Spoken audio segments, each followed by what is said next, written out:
What's good? It's your boy CJ Goodfellow. We back with the boxing clinic. Y'all know what it is.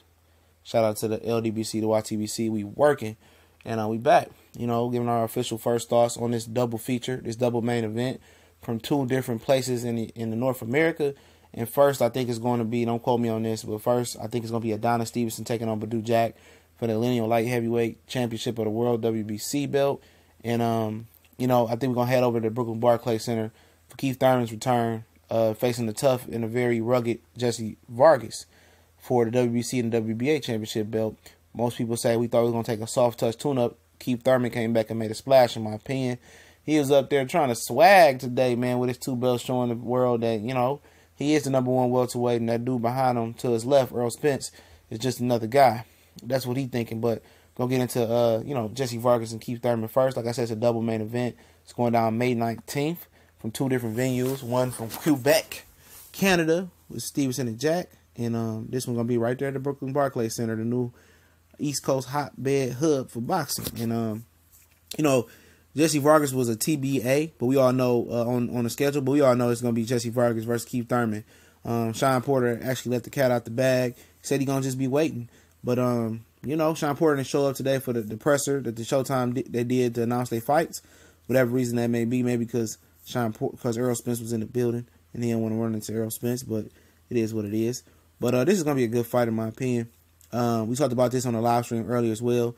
I think Jesse Vargas has grown from a basic 1-2 textbook fighter to doing different things. You know, with Dewey Cooper took him to the next level in my opinion. Now he's with the body snatcher Mike McCullum from Jamaica. I believe that's where Mike McCullum from. He'd be right there in the Mayweather boxing gym. I don't think he trains too many high profile fighters, but it would be interesting to see what's going on. I heard from some people that seen Jesse Vargas work with McCullum. He punching harder, and obviously they're gonna be working on some body work. If you know why they call Mike McCullum the body snatcher. Keith Thurman, this ain't no easy layup, man. Vargas got a lot of respect since he fought the Tim Bradley fight. He took his game to another level, and a lot of people forget what Keith Thurman looked like in the ring. When you ain't been in the ring and been active, a lot of people sleep on you. A lot of people been sleeping on Thurman because we ain't seen him. We ain't seen him since what, last March or last February versus Danny Garcia. And then last March and February or April versus 2 Aprils or whatever it was ago versus Sean Porter. People anxious to see what Keith Thurman brings to the table. And if he does what he intends to do with Jesse Vargas and brings back Chaos for Life, a.k.a. one-time Keith Thurman for real, I think the debate versus him and Earl Spence is going to, you know, tip back to the 50-50 thing. And I think Keith Thurman is going to be looking to make a huge statement on Jesse Vargas come May 19th. And so with Jesse Vargas, you know, this is a guy who's never been knocked out on Jesse Vargas, you know, who's been down by Pacquiao. And I think Keith Thurman is going to be looking to make a statement. And I think this is a good fight. I think I give Vargas a 40% chance of winning, especially with Keith Thurman coming back from injury and him being a little bit rusty. But we'll see how Vargas closes the distance versus Keith Thurman. We're going to see work with Mike McCullum as his body work up the park. If it is, and he's punching harder, and he's punching harder to the body, he's committed to the body, this could be a nightmare for Keith Thurman. But I expect Keith Thurman to will his way to victory, fully healthy. He wasn't fully healthy versus Danny Garcia, according to him. And, you know, I'm ready to see this fight. This is one of the fights I'm really hyped for. This is a great night of boxing, May 19th. And Vargas got that tough, you know, Mexican Las Vegas attitude as well. He ready to get nasty and rugged. And I think he either going to get knocked out or he going to stand and try until he ain't got no more trying him no more. And Keith Thurman is in for a fight.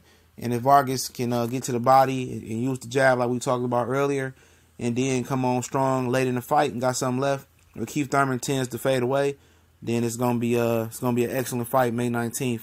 And then I think this fight that's coming up next in the picture is gonna be first between Stevenson and Jack.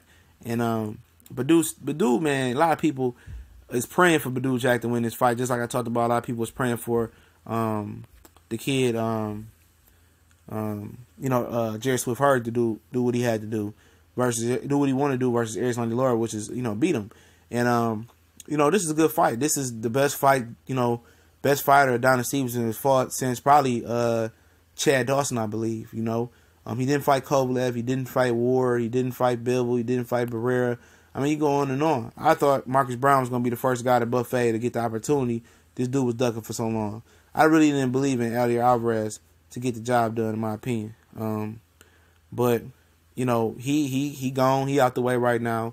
And Badou Jack is going to be looking to do something special. I know he didn't drop his belt not to get a world title shot, and he wants the lineal world title shot, not no regular WBA belt, not no green Demetrius Bivol, which he won't get no credit for losing. The risk was way more work, way more higher than the reward was. And if he beats Adonis Stevenson, he is the #1 light heavyweight in the world, like it or not. You say Kovalev, Bivol, Barrera winner, whoever you want to say, this guy's #1. He beat the guy. He made a deal with the guy. And this guy, a lot of people was hoping Badou Jack wins for the simple fact he's willing to mix it up with other people. He's shown he got knocked out. He ain't scared. He got his O is gone. He's called out Kovalev. I'm pretty sure he don't mind running it with Bivol and Barrera, and I'm pretty sure he don't mind running it with Beterbiev. A lot of people hope Adonis Stevenson time is up with all this ducking and child's play and not be able to make fights happen and try to shortchange people. We hoping that's done. We hoping that's done. And we hoping that if Badou Jack wins this fight, he can mix it up with the goofy guy. He can mix it up with Kovalev, Barrera. He can hope, he can make the fights that we always wanted to see. And this 40-year-old Adonis Stevenson could be definitely old news. And it's nothing personal with me and Adonis Stevenson. I know he started boxing at 29 years old.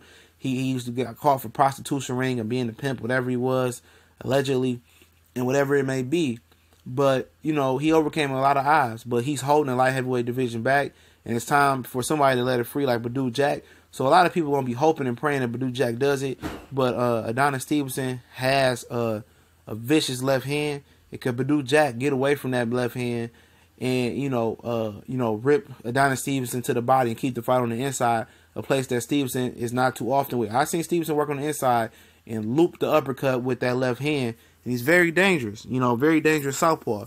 So, but can Badou Jack rip the body, box him good enough, stay away from the left hand, and check the chin? Because Adonis Stevenson has been knocked out before by Darnell Boone. I believe he avenged that loss. So it's gonna be all on Badou Jack. It's gonna be all about how he gets and takes away that left hand. This is gonna show what caliber of fighter he really is. Is he one of those fighters that we could put up there with Andre Ward, Floyd Mayweather, Bernard Hopkins as a true IQ technician, a guy that can take away your best asset and, dispatch you and break you down systematically? Can he be in that realm of boxer? And this fight is going to tell us that about Badou Jack, and hopefully he can do that and free the light heavyweight division.